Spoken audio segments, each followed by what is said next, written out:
Kata orang sih, sedekah bisa memanjangkan umur. Tapi ada yang bilang kalau sedekah itu bisa menjadikan diri sedekah jodoh gitu.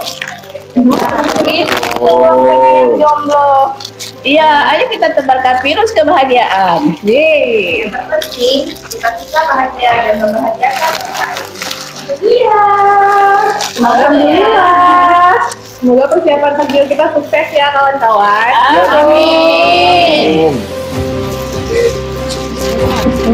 Assalamualaikum warahmatullahi wabarakatuh. Alhamdulillah Mahkamah Syariah Banda Aceh pada sore ini dapat berbagi berbuka takjil.